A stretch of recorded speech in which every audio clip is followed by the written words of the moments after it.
कवठेमंकाळ तालुक्यातील नांगोळे येथे सोमवारी देवाभाऊ केसरी बैलगाडी शर्यतीचं आयोजन केले। या शर्यतींसाठी पालकमंत्री चंद्रकांतदादा पाटील आणि ग्रामविकास मंत्री जयकुमार गोरे यांची उपस्थिती असणार आहे।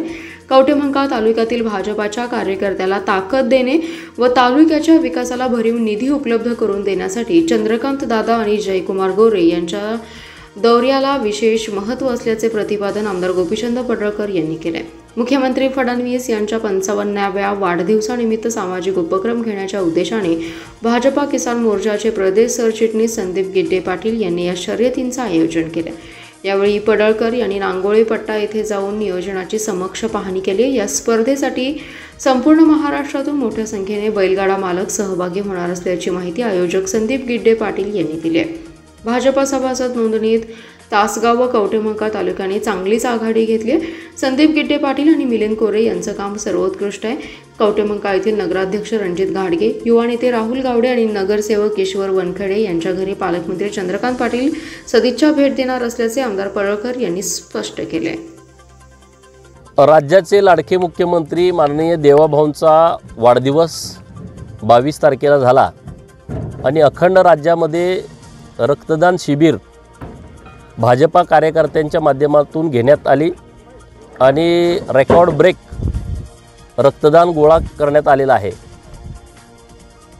तासगाव कवठेमंकाळ विधानसभा मतदारसंघाच्या वतीनं भारतीय जनता पार्टीचे नेते माननीय संदीप आबा गिड्डे, भाजपाचे सर्व पदाधिकारी, तालुकाध्यक्ष माननीय उदय भोसले, भाजपाचे जुने कार्यकर्ते नेते माननीय मिलिंद बापू, शहर कवठेमंकाळचे नगराध्यक्ष माननीय घाडगे साहेब, नगरसेवक माननीय राहुलजी गावडे, माननीय ईश्वरदादा नगरसेवक आणि सर्व भाजपाचे पदाधिकारी हे अत्यंत मेहनतीनं ही बैलगाड्याची शर्यत घेत आहेत।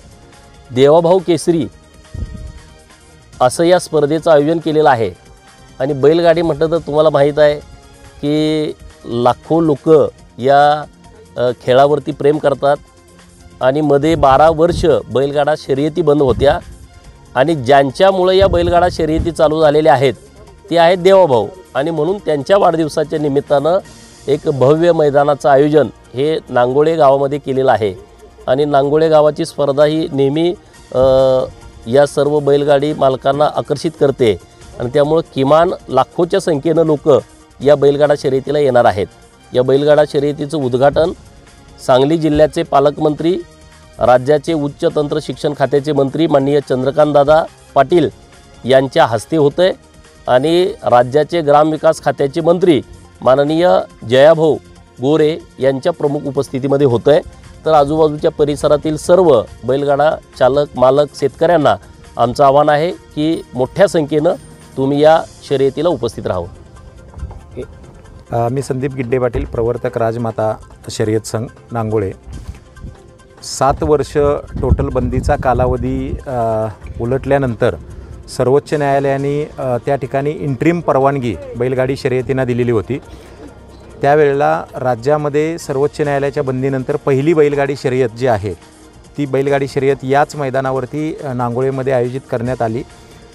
त्याच्यानंतर ज्या वेळेला सर्वोच्च न्यायालयामध्ये कायमस्वरूपी बंदी उठवण्यात आली त्यावेळेला याच मैदानाचा उल्लेख सर्वोच्च न्यायालयाच्या ऑर्डरमध्ये देखील आहे, शिस्तबद्ध शर्यत कशा पद्धतीनं असावी आणि तेव्हापासून नांगोळेच्या या मैदानाला एक शर्यत पंढरी म्हणून ओळखलं जातं।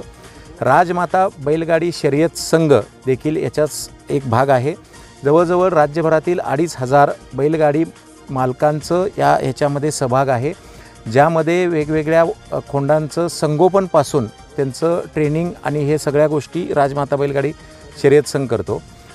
राज्याचे मुख्यमंत्री सन्माननीय देवेंद्रजी फडणवीस साहेबांच्या 55व्या वाढदिवसानिमित्त आपण राजमाता बैलगाडी शर्यत संघाच्या वतीनं या ठिकाणी राज्यातली सर्वात मोठी देवाभाऊ केसरी ही बैलगाडी शर्यत येत्या 28 तारखेला आयोजित केलेली आहे। सुरुवातीला त्या दिवशी श्रावण सोमवार असल्यामुळं सुरुवातीला नंदी अष्टकोत्तम यज्ञ केला जाईल आणि त्यानंतर नंदीला आवाहन करून त्या ठिकाणी बैलगाडी शर्यत जी आहे ती सोडली जाणार आहे। साधारणतः प्रत्येक गटामध्ये 55 बैलगाड्या असाव्यात असं आमचं त्या ठिकाणी उद्दिष्ट असून 555 बैलगाड्या त्या ठिकाणी सहभागी होतील अशी आम्हाला साधारणपणे अपेक्षा आहे।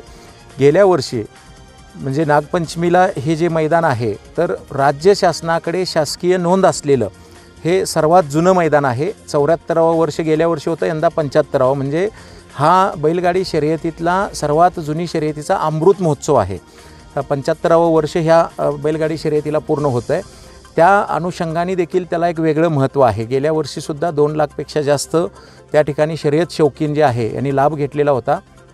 यावर्षी देखील जास्तीत जास्त या ठिकाणी शर्यत शौकीन सहभागी होतील अशा पद्धतीची एकूण अपेक्षा आहे. त्यासोबतच म्हणजे देवेंद्रजींचा वाढदिवस आला, 75वी ही शर्यत नागपंचमीची आली आणि अहिल्यादेवींची त्या ठिकाणी त्रिजन्म शताब्दी वर्ष आहे ते साजरं करतो आहे. आणि आमचा शर्यत संघ हा राजमाता शर्यत संघ असल्यामुळं त्या निमित्ताचं देखील त्यामुळं एकदम एक उत्साहाचं वातावरण टोटल आमच्या टीममध्ये आहे. तर तशा पद्धतीनं सगळं नियोजन जे आहे हे आम्ही केलेलं आहे. आमच्या शर्यत संघाचे जवळजवळ 51 पशुवैद्यकीय अधिकारी त्या ठिकाणी तैनात असणार आहेत. त्यानंतर सुरक्षा व्यवस्था असणार आहे, पशुधनाची तपासणी आहे. त्यानंतर लंपी सदृश्य जे काही आत्ता सध्याला आपल्याला फैलाव दिसतो तर त्या अनुषंगाने देखील आम्ही सगळ्या विशेष काळजी त्या ठिकाणी घेतो आहोत. आणि संपूर्णपणे जे पशुधन आहे ते निकोप पशुधन आणि निकोपाशी शर्यत ही एक शर्यत शौकीनांना पाहायला या ठिकाणी मिळणार आहे. 2 लाखपेक्षा जास्त शर्यत शौकीन जे आहेत ते टोटल सहभागी होतील अशी त्या ठिकाणी अपेक्षा आहे.